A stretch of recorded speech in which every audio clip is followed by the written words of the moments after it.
আসসালামু আলাইকুম সবাই রে, ভালো আছেন আপনারা? দেহ কাছাই আমরা দেশের মানুষ। এই দেখেন রাস্তার মাঝে ফুলো ব্রিজের উপরে রাস্তার মাঝে দুজন মানুষ ঘুমাইছে। ও দুইজন হও আছে, আরও একজন হও রাস্তার মাঝে এরকম চিন্তা করা যাবে আমরা মানুষ বাংলাদেশের, কিন্তু পশুর একটা দাম আছে কিন্তু মানুষের দাম নাই। যদি মানুষের দাম থাকতো আজকে এই অবস্থা হইতো না। এই দেখেন ব্রিজ, এটা সিলেট নতুন ব্রিজের উপরে এই যে দুইজন আর হোক একজন সারাটা রাইত এখানে ঘুমাইছে। এখন দেহ কাছাই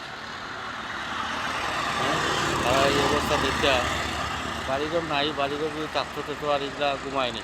এই যে বাড়িঘর নাই লাগে তো এইভাবে ঘুমাইছে। বড় দুঃখ লাগে ভাই। কথা হলো তারা আল্লাহ মাল দিছে, তারা যদি একটু তো আপনারা একটু পাইয়া সহযোগিতা করতো সিলেটে, মনে হয় অনেক অনেক ভালো হইল। কিন্তু মানুষে এটা দেখে না, বুঝছেন নি? এই দেখেন অবস্থাটা, এই যে একজন আর আছে সাইডে একজন, তিনজন আপনার এখন সকাল কটা বাজে? এখন তো সকাল 6টা 34 বাজে। সকাল সকাল 6টা 34 বাজে। আমরা বাংলাদেশের অবস্থাও দেখব। ভালো থাকুক সবাই। আসসালামু আলাইকুম।